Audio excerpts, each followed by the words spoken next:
Hey there.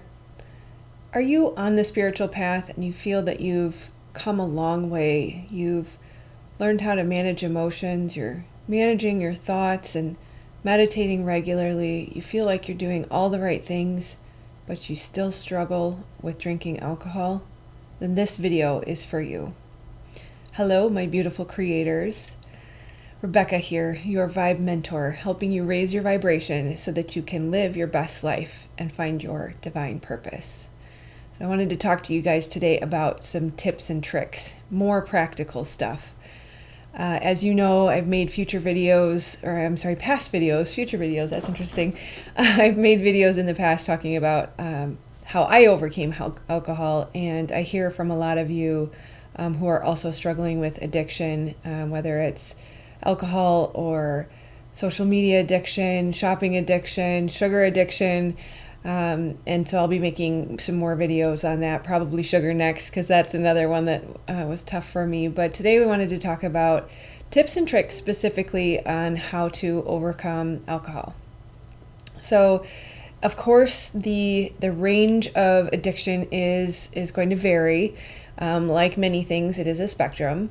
For me, I knew that was not serving me. I could feel the inflammation in my body.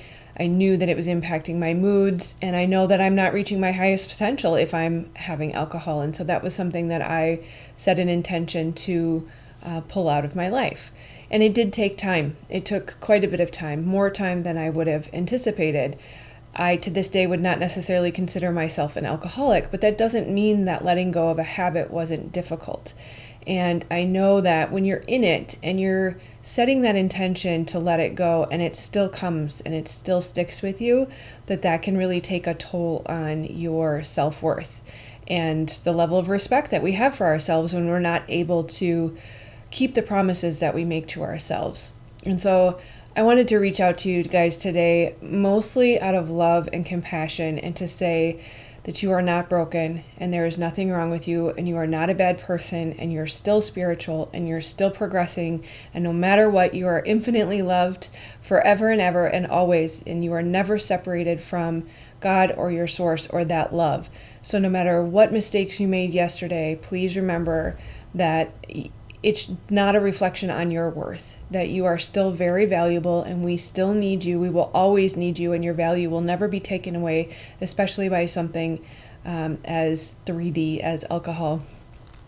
So please remember that. I have found that people who struggle with addiction are usually the most kind-hearted, loving, sensitive people, that they often have the biggest gift and the deepest desires to do good.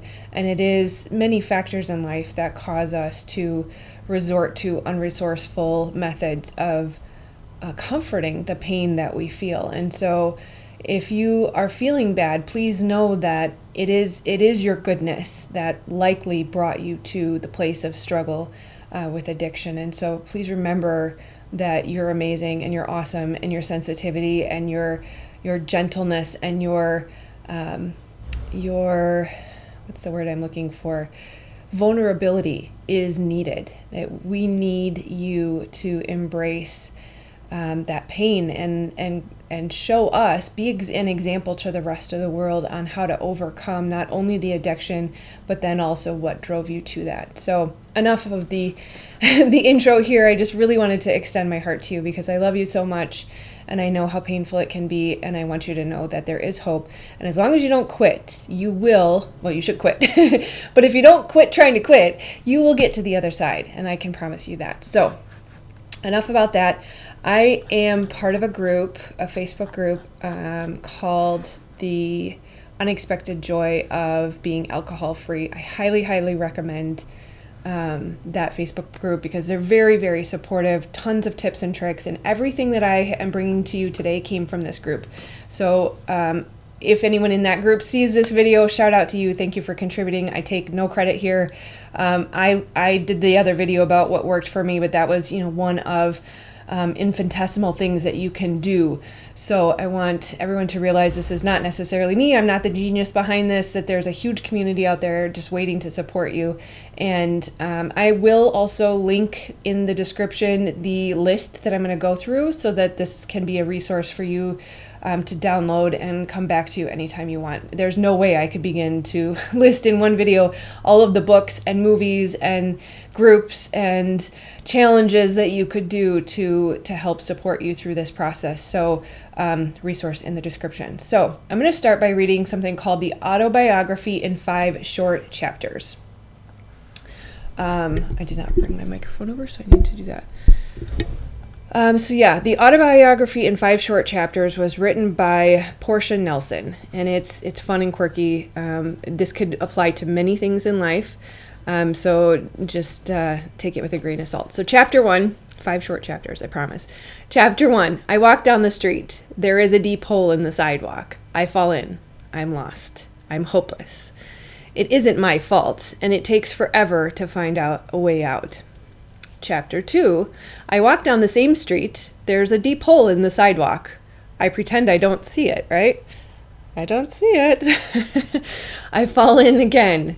I can't believe I'm in the same place, but it isn't my fault. It still takes a long time to get out.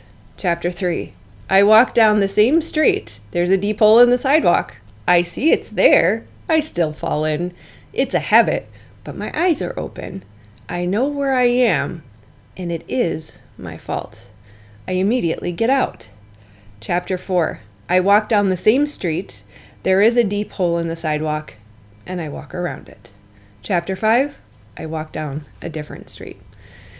So 2 steps forward, 1 step back. That phrase came from somewhere because it's applicable in most everything in life. We very rarely learn a lesson in the instant that we decide we want to learn it. It's a process, and it's kind of like planets going retrograde. We got to experience something, we got to revisit it, we got to experience it again, and then we move forward. And there many people in this Facebook group that I mentioned have 100-day ones. They keep trying and they keep trying and they keep trying, and hopefully you're not one of the ones that has to have a very traumatic experience to wake you up, but sometimes that is what it gets to. But the point is that eventually, the more we continue with the process of trying, the closer we get to making the end goal, to meeting our goal. All right, so tips and tricks.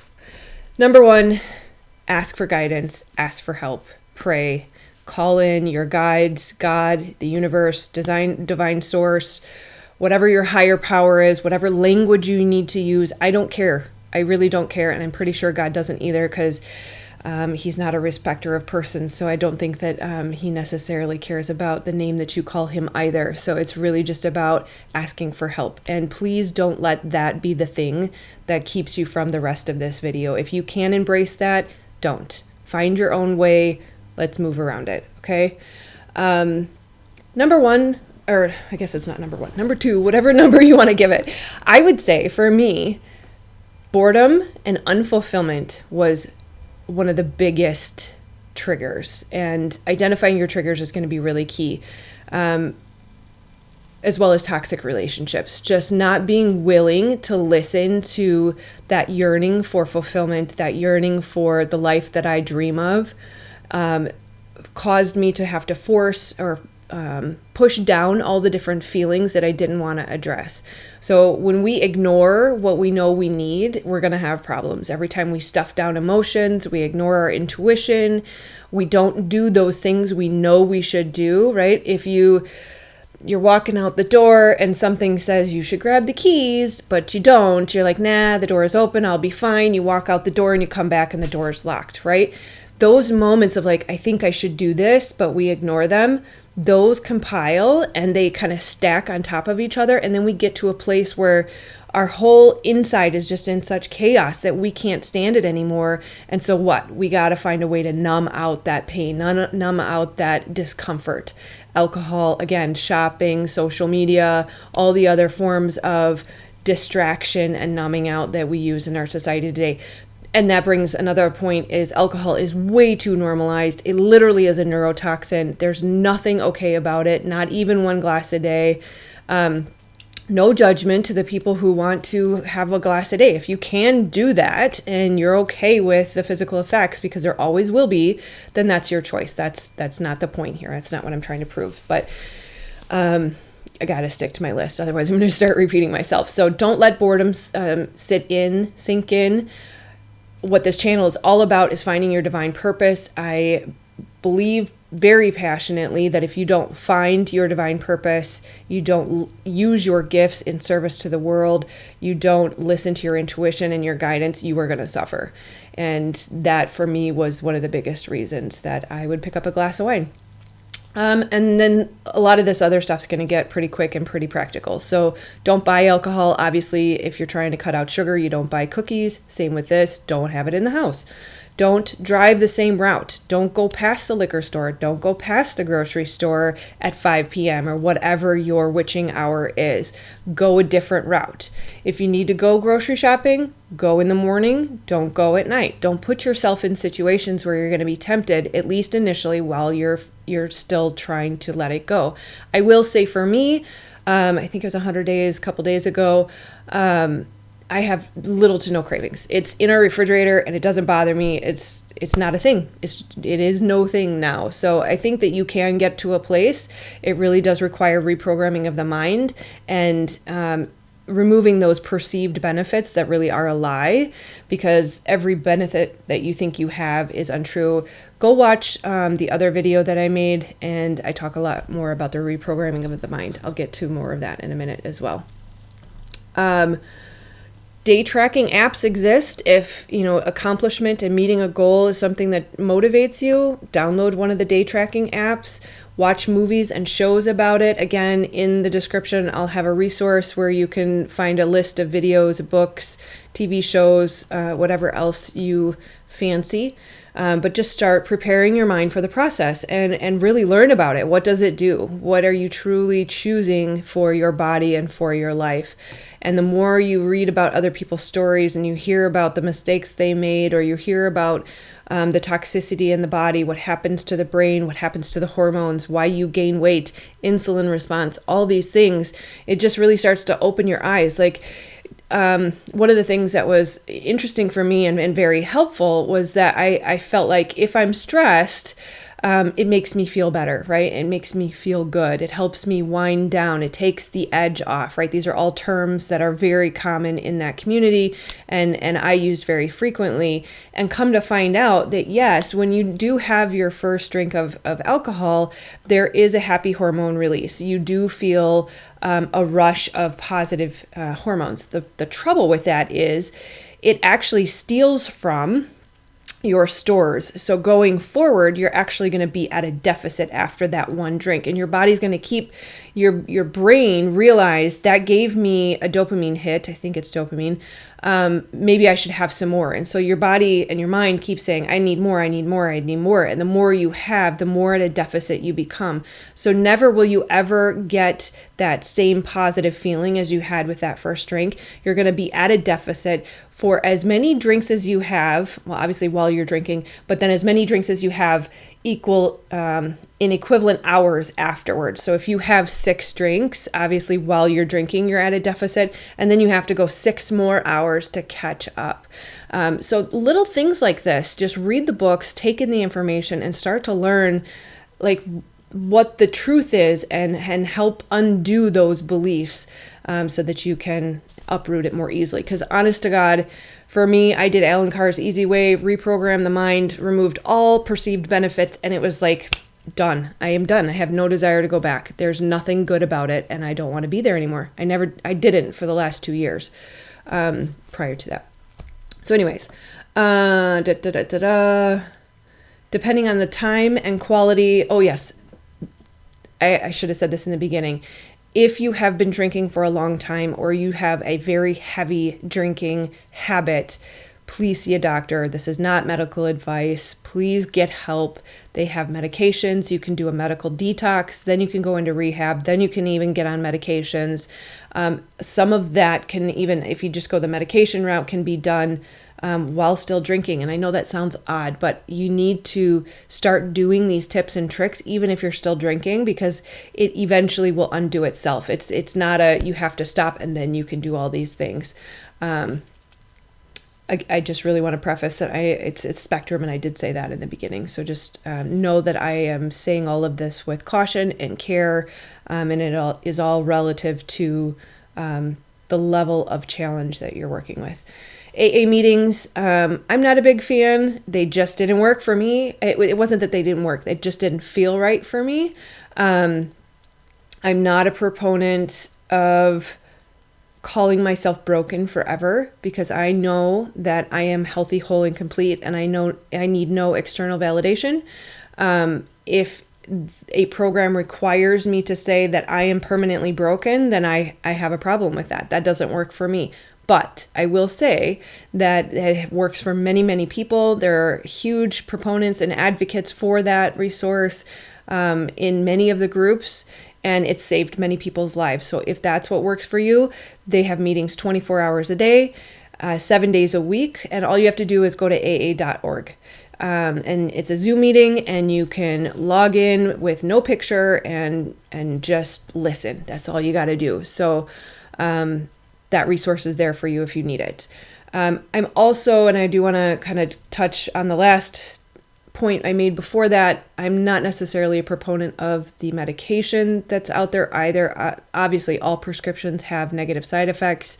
I have not dug into what those are, so I don't know. I tend to be all natural. Fruit and vegetables are healing, and usually most of the issue is in the mind. I loved Alan Carr's Easy Way because he talks about how the physical effects are dealt with usually pretty quickly. It's the mental effects, and he calls it like the little monster and the big monster. Like the little monster is the physical effect. The big monster is that voice in your head, that program, that neural pathway, the dendrite that says, I need a glass of wine to wind down or take off the edge, right? So if you can do it without medical intervention, great. If you think that you're going to have any type of physical adverse reactions, obviously get help from a doctor.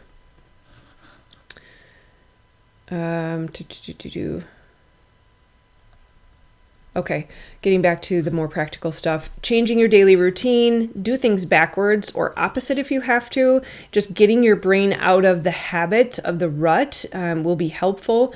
And then creating a new routine, writing that down on a piece of paper and having that ready. I love Excel. I like to chart everything out. But 8 a.m., take a shower, whatever it is. 12 p.m., have lunch. 5 p.m., have dinner.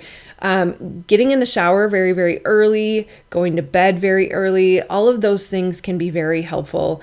Making bedtime fun, get new sheets, new blankets, new PJs, a book, curl up in some pillows and crawl into bed at 6 p.m. if that's what you got to do.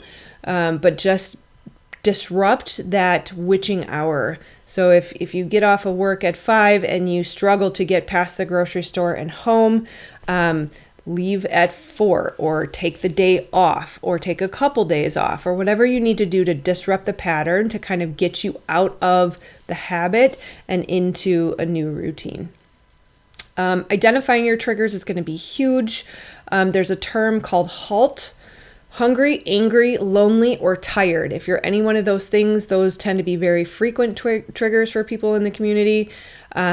For me, I realized hunger, which is so odd. If I was hungry, and I would notice that if I was hungry, I would think about a glass of wine. Why on earth would I think about wine when I'm hungry? Like, why not just feed myself? But I grew up with the mentality of don't nurture yourself, squash your needs, ignore your needs. And so then it became a habit of numbing your needs because it hurts to not meet your needs. You're hungry, you want to eat food, right? So it's really crazy how pervasive the programming married with the triggers can be and how we so automatically turn to numbing instead. Find new hobbies. There's a girl in the group who she's gone like extreme adventure, like hike every high mountain, walk every long trail, but she has filled her life with excitement. And that's kind of the point, right? Like fill the void that we're trying to fill, or meet the need that we're trying to ignore in other more resourceful ways. Lots of biking, boating, woodworking. There's all sorts of things that people in the group do. Big adventures are huge. Just don't become an adrenaline junkie. That's not good for you either. Find the fulfillment and the meaning that you need in your life. Plan for the witching hour. Go to bed early. All these things. I skipped ahead, so I have to figure out where I'm at. Here we go. So nutrient deficiencies can also be a problem. There's a book out there, again, linked in the resource, that talks a lot about the different supplements that you might need to take to make sure that the cravings aren't coming from a nutrient deficiency. Many people are low in vitamin Bs, specifically vitamin B12 after long bouts of drinking. So I highly recommend a B complex, especially if you're very tired or lethargic. The B helps me quite a bit. Obviously, a multivitamin. A big focus on gut repair is going to be really, really critically important, because that alcohol kills the microbiome, destroys the digestive tract. It can imbalance hormones. It can affect the thyroid, and it can affect your adrenals. So that would be why you feel so fatigued. So gut repair, liver repair, all of those. There's supplements on Amazon for all of those. As well as just focusing on whole foods, lots of water, low sugar. I know. So if you are first quitting your, sugar, it's better to have a piece of candy than a drink. So yeah, do it. But eventually you're going to get to a point where you're going to have to cut that out too, because it really is just perpetuating some of the challenges that your internal environment is trying to heal. Highly, highly, highly, highly recommend juice fasting. Orange juice in particular can be very, very healing. Here right now it's fall, so it's really not in season. So look for what is in season. Apple juice can be great too. As an initial remedy, juice fasting can help replace that sugar, give your digestive system the relief that it needs to rest and heal. You'll still get that sugar intake, so there'll be less cravings, and then you can start to wean yourself off of that and onto a more, I won't say standard diet, because we don't like the standard American diet, but whatever diet works for you. I'm not going to go into diet too much today. If you have to change who you spend time with, then do it. And that's a hard part for a lot of people, is if you've been really heavily into a drinking life and all your friends are big drinkers, then you may have to be willing to let that go and let them go. And unfortunately, that causes some pain for people. So know that if you're going to have to let them go, immediately start looking for other ways to connect with healthy people. This community can be one way. The community on Facebook that I mentioned is another great way. There are plenty of ways, as long as you're willing to put in a little effort to make that connection. Lots of people connect on AA as well. Create a go-to comfort list. Yeah, so if you're feeling a craving for something, it's not alcohol. Look at the craving for alcohol as kind of like the pay attention to me flag, and says, hey, I need something. And then don't get too hung up on like, oh, I'm craving alcohol. Oh my God, am I going to buy it? Am I not going to buy it? Right? Like this tug of war of like, should I, shouldn't I, will I, won't I? What's the excuse today? I'm happy, I'm sad, I'm mad, I'm stressed. All the excuses. That spiral is painful. Just stay out of it. So look at it and say, hi, I see you, and then ask, okay, what is it that I actually need? Because underlying that initial craving is something that is asking for your attention, or, a need that's asking to be filled. For me, like I said, it was hunger. Sometimes it's sleep. Sometimes it's a break from my kids. Sometimes it's a break from my husband, whatever it might be, right? Like, you just have to recognize whatever that is.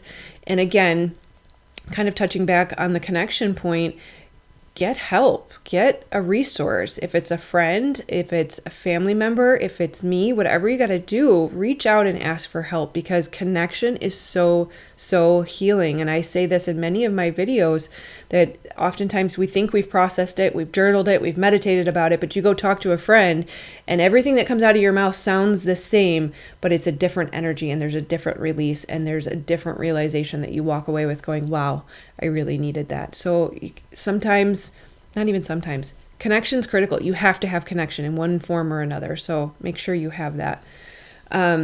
Just keep doing the next right thing.